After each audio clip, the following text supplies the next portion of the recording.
नमस्कार. सत्कम YouTube channel मध्ये आपल्या सर्वांचं स्वागत आहे. तर आपण वेगवेगळ्या कलांवर बोलतो आहे आणि त्या कला वापरून रोजगार कसा तयार करू शकतो त्याच्यावर आपण बोलतो आहोत. आज आपण ह्या कलेतून मानसिक शांतता कशी मिळवता येईल त्याच्याबद्दल बोलणार आहोत. ह्या ज्या कला आहेत, हस्तकला ज्याला आपण म्हणतो, तर त्या कला आपल्याला मानसिक शांतता देऊ शकतात. बघा, बाहेर खूप गोंधळ आहे, आत पण आपल्या खूप गोंधळ आहे. विचारांचं सारखं येणं जाणं चालू असतं आणि खूप सारे विचार आपल्या मेंदूमध्ये येत असतात आणि त्याच्यामुळे काय होतं, बऱ्याचशा महिलांची क्रिएटिव्हिटी थांबली जाते. काही कारण असू देत, टेन्शन असू देत, स्ट्रेस असू देत किंवा किंवा इतर वेगळ्या कामांमध्ये त्या व्यस्त असू देत. तर अशा प्रकारे महिला जेव्हा व्यस्त असतात त्यावेळेला त्यांची खूप चिडचिड होत असते. कारण काय की त्यांना मनासारखं काम करता येत नाही आणि त्यांना ह्या हस्तकलेची जर आवड असेल, असा जर छोट्या छोट्या कलाकृती त्या जर बनवत असतील, तर मात्र त्यांना खूप टेन्शन येतं की त्यांच्या हातून काही घडत नाही तोपर्यंत त्यांना ते टेन्शन भरलेलं असतं आणि म्हणून काहीतरी तर छोट्या छोट्या कलाकृती आपण केल्या पाहिजे. आता ह्या ज्या कलाकृती आहेत ह्या आर्ट थेरपी म्हणून वापरल्या जातात. समजा तुम्ही क्रोशा वर्क करताहेत, एखाद्या दिवशी असं करायचं की म्हणजे लोकरीचे तुकडे असे हातात घ्यायचे, त्याचा फील घ्यायचा की हे किती मऊ आहे, याचा रंग किती सुंदर आहे, असं आपण स्वतःशीच म्हणायचं आणि लगेचच क्रोशा काम करायला सुरुवात करायची.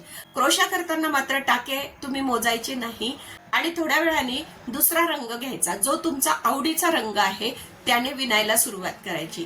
असं करता करता नुसती साखळी जरी तुम्ही विणली तरी चालेल, त्याच्यामध्ये वेगवेगळे रंग घेत जायचे आणि मध्ये मध्ये तुमच्या आवडीचा रंग जो आहे तो घेत जायचा. साखळी कितीही मोठी करा तुम्ही, त्याच्यामध्ये मोजमाप अजिबात नसणार आहे आणि मग नंतर त्या साखळीचे तुम्ही वेगवेगळ्या प्रकारे टिकल्स बनवू शकतात. म्हणजे गोल करू शकतात तुम्ही, तुम्हाला वाटलं तर त्रिकोण करू शकतात, नंतर ते तुम्ही शिवून करू शकतात किंवा पूर्ण नंतर उलगडून पण टाकू शकतात. म्हणजे ती थेरी अशी आहे की रोज एक एक वेगवेगळं तुम्ही अशा लाईन्स तयार करायच्या आहेत क्रोशाच्या आणि तुमच्याच लक्षात येईल की आपण वेगवेगळ्या दिवशी वेगवेगळे रंग आपल्याकडून येत असतात. म्हणजे त्याचा सिक्वेन्स जो आहे, ह्याच्यानंतर तो, त्याच्यानंतर तो, तो दर दिवशी तुमचा बदलू शकतो. याच्या मागे सायकोलॉजिकल रिझन असं आहे की तो मधला रंग तुम्ही जो आवडीचा घेता आहात त्याचा अर्थ असा आहे की तो तुमचा स्पेस आहे की माझ्या आवडीचं काम मी करते आहे आणि माझ्या हातून काहीतरी कलाकृती घडते आहे. आणि हे सगळं करताना तुम्हाला आवडणारं म्युझिक लावा किंवा स्वतःशीच तुम्ही चिंतन करा की हे खूप सुरेख दिसतंय, माझ्या हातून खूप छान कलाकृती घडते आहे, एवढं फक्त बोलायचं, मोजमाप न करता आणि रंगांचा फारसा विचार न करता तुम्ही ते जर करून पाहिलं तर तुमचा स्ट्रेस बराचसा कमी होतो आणि मानसिक शांतता मिळते. आता जर समजा तुमच्याकडे लोकर नसेल तर तुम्ही साडीचं सुद्धा क्रोशा वर्क करू शकता. असे हे साडीचे तुकडे करायचे तुम्ही आणि ते असे कापून घ्यायचे आणि हे कापल्यानंतर साधारणतः 3 ते 4 इंचाची ही पट्टी आली पाहिजे आणि हे एकत्र कापून ठेवायचे, नुसते फाडून ठेवायचे आणि नंतर मात्र एखाद्या दिवशी बसून त्याचं क्रोशा वर्क करायचा. ज्या दिवशी तुम्हाला खूप टेन्शन आलेलं आहे किंवा सुचत नाहीये किंवा सारखी चिडचिड होते आहे,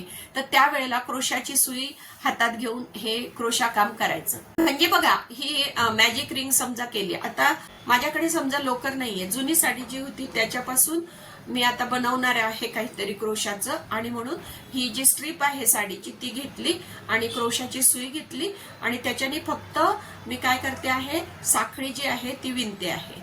तर साखळी विणताना आपण फक्त तिच्याकडे लक्ष ठेवायचं आहे, आपल्याला टाक्यांचं मोजमाप त्याच्यामध्ये करायचं नाहीये.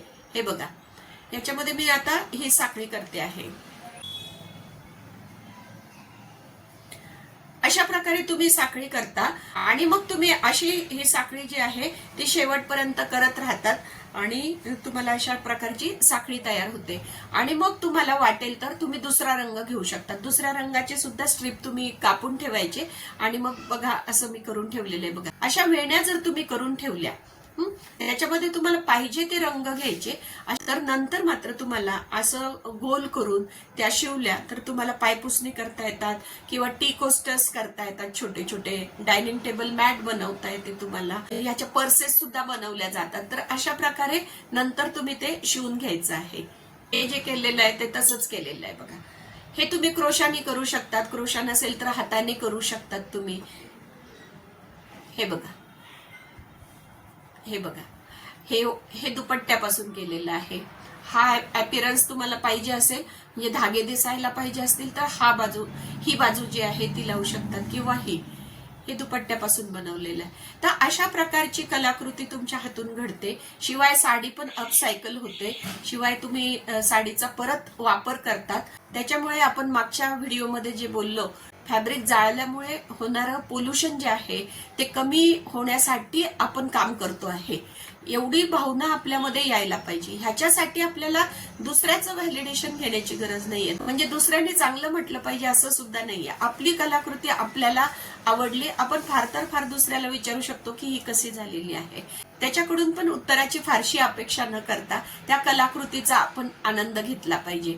म्हणजे हे झाल्यानंतर तुमच्या लक्षात येईल की ह्याच्यानंतर मी तर अशा प्रकारे जर तुम्ही स्वतःशीच चिंतन मनन करत गेलात तर तुमचा स्ट्रेस कमी होतो आणि तुमच्या हातून कलाकृती घडते. शिवाय तुमचं राईट ब्रेन ऍक्टिव्हेशन म्हणतात तसं होतं आणि तुम्हाला खूप छान वाटायला लागतं. म्हणजे तुम्ही कधीतरी ऑब्झर्व पण केलं असेल स्वतःला की बाकीचे सगळे काम करतात तरी सुद्धा तुमची चिडचिड होते. कारण काय की तुमच्या हातून कलाकृती घडली पाहिजे अशी कुठेतरी तर तुमची सुप्त इच्छा पण असते आणि म्हणून ह्या अशा छोट्या छोट्या कलाकृती तुम्ही केल्या पाहिजे.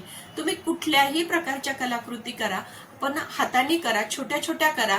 समजा तुमच्या टाइम बजेटमध्ये जेवढं बसत असेल तेवढं करा, किंवा थोडंसं करा ठेवून द्या, परत दुसरं काम करा, परत थोडंसं करा ठेवून द्या. असं केल्याने सुद्धा तुमचा स्ट्रेस कमी होतो. तर अशा प्रकारे तुम्ही या सगळ्या कलांचा वापर करून मानसिक शांतता मिळवू शकतात. शिवाय रोजगार निर्मिती पण होते.